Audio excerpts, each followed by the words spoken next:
Bonjour et soyez la bienvenue sur notre chaîne de connaissances.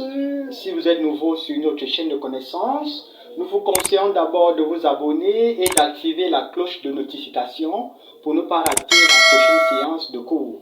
Alors, si vous êtes toujours nouveau, nous vous conseillons aussi de suivre les anciens leçons que nous avons déjà postées sur notre chaîne de connaissances.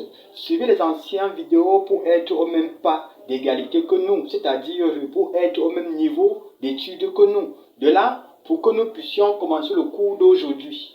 Alors, le cours d'aujourd'hui, c'est un cours sur le barycentre.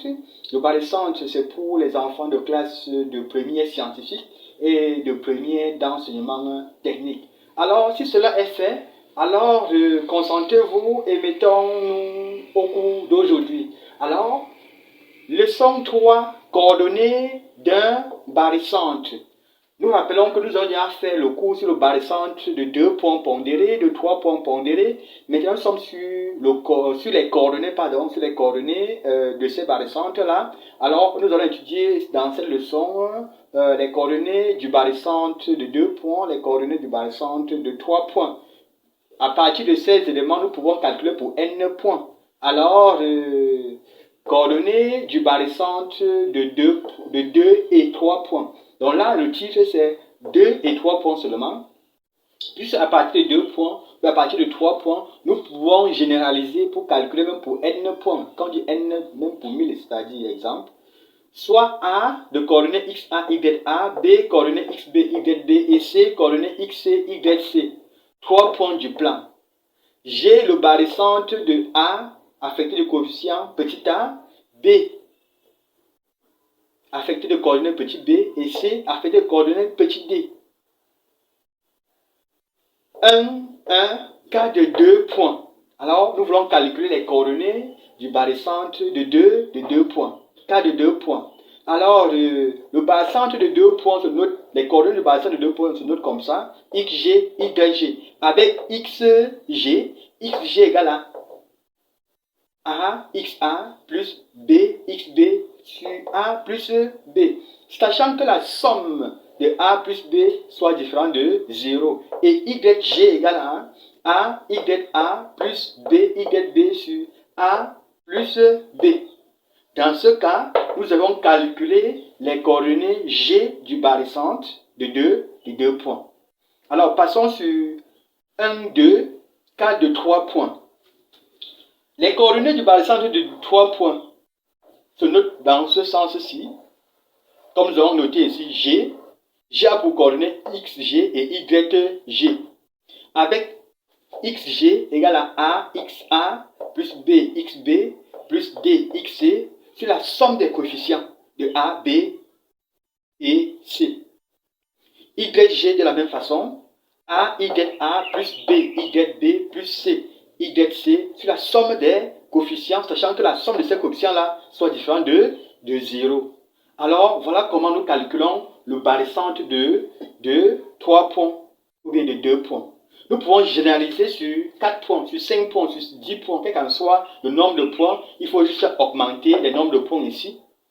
Donc, on augmente et on divise, on augmente le nombre de coefficients. Donc, voilà comment on calcule le barycentre des points pondérés, les coordonnées des barycentres de points pondérés.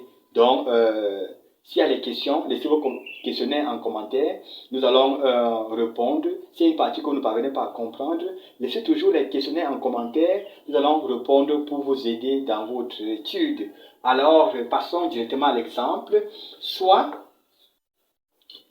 A de coordonnées 1, 4, B coordonnées 9, 4 et C coordonnées 1, 2.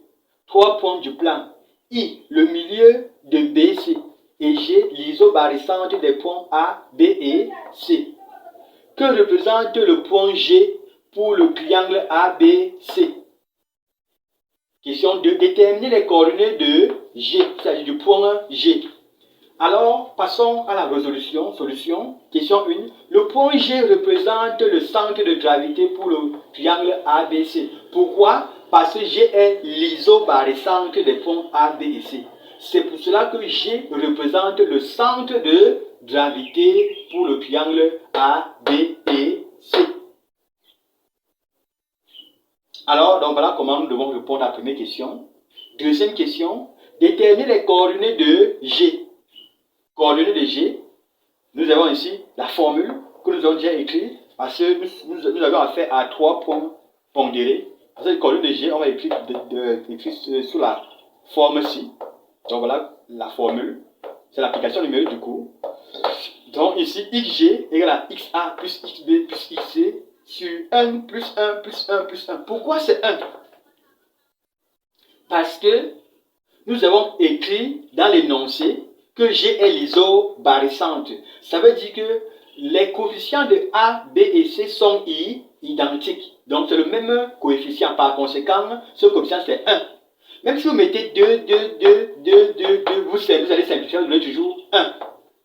Donc quand le 1 point est déjà l'isobarycentre, ne vous dérangez pas, les coefficients que nous allons utiliser, c'est 1.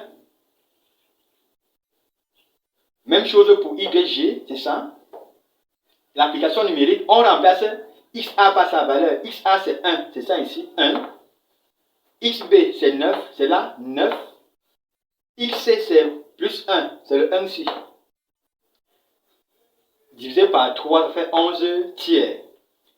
YG, même chose. YA, c'est moins 4. YB, c'est moins 4 encore. YC, c'est 2. Dès que vous additionnez, ça va donner moins 6. Divisé par 3, ça fait moins 2. Donc les coordonnées du barycentre de ces 3 points, c'est G, qui est constitué des points 11 tiers et moins 2. Autre exemple, exercice pour vous. Vous devez cliquer cet exercice et me proposer vos résultats en commentaire.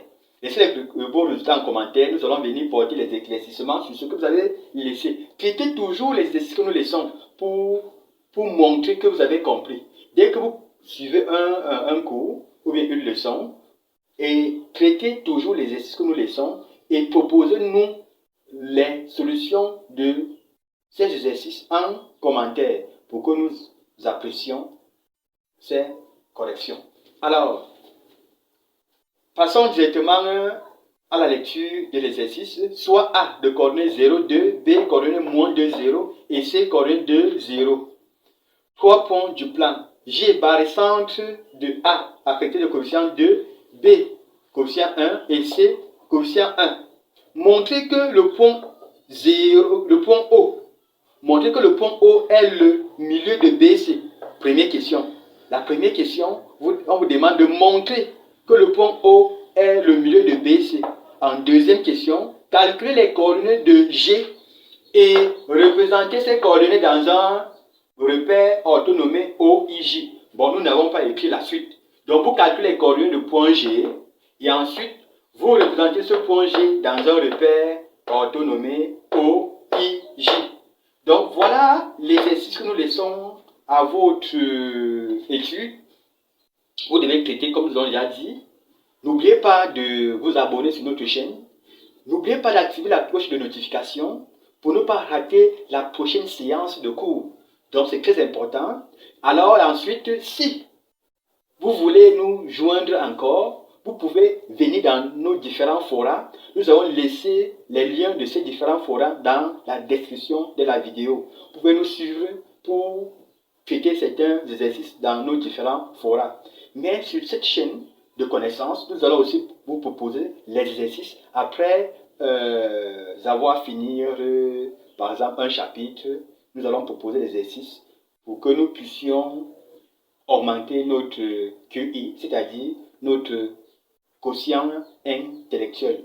De là, portez-vous bien. Restez scotchés.